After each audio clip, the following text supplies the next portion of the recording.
Another Nolan Wells case bombshell. Everyone wanted to know where Brandon Tatum came from. Well, I just found out. Let's talk about it. We all said Nolan Wells' case did not deserve the criticism that it was getting. His parents did not deserve or do not deserve the criticism that they have been getting from Brandon Tatum. We all speculated that Brandon Tatum was bought, but when you guys hear this information or see this information I'm about to share with you, it puts the pieces to the puzzles together. It's all purely speculation, but it all fits. It shows possibly where Brandon Tatum comes from and the reason why Mississippi has mishandled Nolan Wells' case the way they have. This bombshell is like none other. And as you'll hear from Big Kish over on YouTube, all thanks to him, the TikToker had put this information on her page, but all of a sudden, it was wiped from it. So screenshot this, record it, share it, do whatever you want to do with it, because it may not stay on my timeline. Knowing the information in here, more than likely, it will be taken down. Take a look at this information. There's this TikToker who goes by the name of J Megan, and she went in. I'm talking about she do a lot of research. She do a lot of investigating. We still gonna keep everything all alleged, but the video is nowhere to be found. I found the video because somebody else is reacting to it, and I want y'all to get it, save it, because obviously she's on to something, because it's scrubbed from her page. It ain't on her page. So I'm gonna be quiet and I'm gonna just let it ride out. I believe she's saying something important. I want y'all to listen to how she mixed Tatum into some big wigs. And she got some important people in here. I'm telling you, I believe she said something that she wasn't supposed to say, and she had to take it off her page. Check it out, y'all. Before I dive into this video, I want y'all to go follow J Megan. She's been on this Nolan Wells case since the beginning, and she's very great in finding details, discrepancies, lies. She's very well diverse in connecting the dots. She knows exactly how to do it. She has time for the research. She goes in depth with it. And I want you all to, and I'm gonna shorten the video, so if you really want to go see the entirety of the video. Look what somebody say. They took this off of her page. Oh, really? That's why I said this video is important. It's very important, y'all. I'm telling you, this joint is important. Go to J Megan's page and you can find it. But I'm gonna bring something. I'm gonna kind of make it kind of short, and then watch to the end. And it's gonna surprise you. It's gonna be a bombshell. It's a bombshell. And now we will understand. It's a bombshell, y'all. Tatum is so connected to this case. It's a bombshell. It's a doozy. Watch it. Now wait a minute.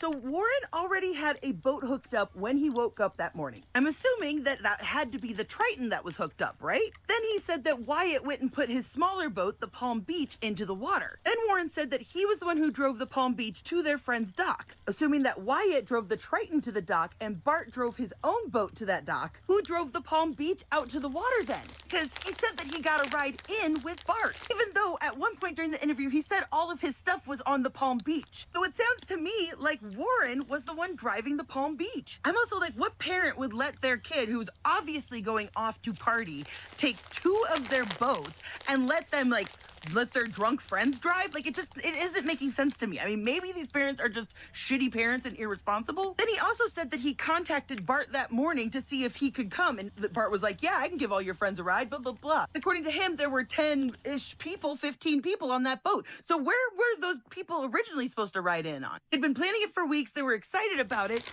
Why did Bart have to suddenly step in and take all these people? And remember, Bart said that his dad had canceled going out on the boat that day, so he could do it. Something's not adding up here. I think there was an adult somewhere in this mix. It would also explain how they all thought quickly on their feet with the sea tow. And I wouldn't be surprised if an adult didn't come out there and just go off with other adults that were also on Horn Island and let the kids hang out with the boats. Here's where things are going to get interesting, folks. There are more GPS coordinates in the report than what we have seen publicly. I'm going to play you a clip from the interview, but remember, at 5:30 is when they started picking up regular speed, all right? It's right here, 525, speed miles, 30 to 35 knots. So here we go. Planed off and you have water in the boat and you're hauling, we're going pretty fast. We're going probably 40, 42 miles an hour. And so all that excess water that was built up in the boat is coming out of the boat. So, that's what we had to do. So we ran into Fort Bayou and we didn't just run straight to my buddy's grandparents' house. We ran into Fort Bayou. A couple of us jumped in the water, and Wyatt, the whole reason for the stop was so Wyatt could hop in and put the plug back in the boat. So then after that, we went and docked it, and I went back to my buddy's house, and we ate and, napped for a little bit. It was a long day at the islands. Now, you heard him. He said that they took off going 40 miles an hour, and they didn't go to his buddy's grandparents' house, but they went to Fort Bayou to go do a plug thing. Except right here, 5:44, vessel arrives at El Camino Road. 8 minutes later, then it departs from El Camino Road and headed east into Fort Bayou. So right there we have a lie. The boat did stop before going into Fort Bayou. 6 minutes later, it comes back to El Camino Road, and the vessel departed El Camino Road half an hour later, headed southwest to St. Martin Bayou, and then turned southeast into Biloxi Bay Bridge.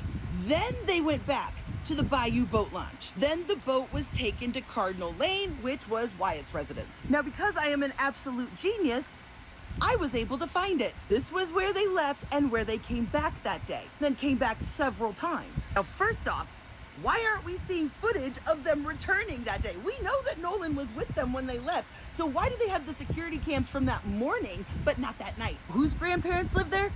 Jax Patalo, whose family owns a pharmacy. It goes back deeper than that because George Patalo Sr., which is Jax's great-grandfather who is deceased, as it turns out, his great-grandfather was appointed and served on the staff of Mississippi Governor Cliff Finch. As you can see, I've confirmed Jax's relation to him. And as it turns out, Cliff Finch, well, he was in the Mississippi House of Representatives from 1960 to 1964 and supported racial segregation and backed the racist governor, to preserve segregation in the state. The federal grand jury conducted a 3-year-long investigation into his administration and several state agencies, and they were all accused of corruption and mismanagement. But Finch was never found guilty himself, but some of his aides and appointees were indicted. And those sort of political connections seem to trickle down through the generations, so now we know why the governor got involved. And I started looking into the lawyer that's handling the defamation case from the Bart family. So from 2015 to 2018, he was state director of Americans for Prosperity. Then in 2018 to 2020, he was vice president of Stand Together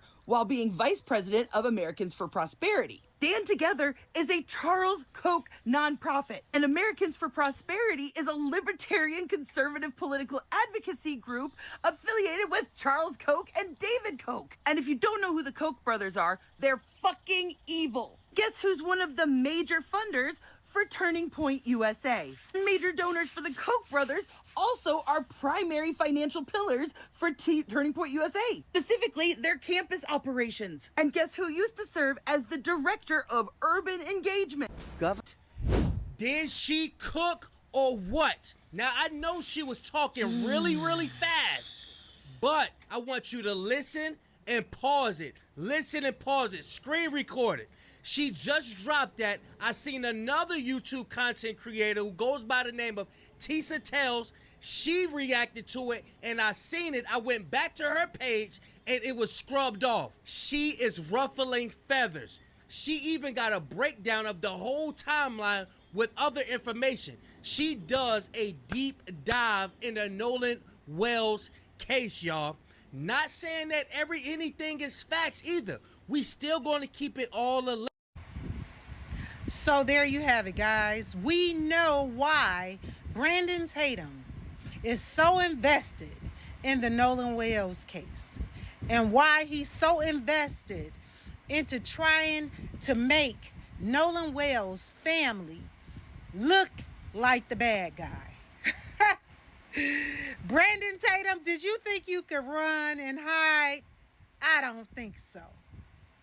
Drop down in the comments how you feel about this new information as to why Brandon Tatum is so invested into the Nolan Wells case and why he thinks Nolan Wells' parents should answer to him. Don't forget to like, share, and follow me for more controversial topics.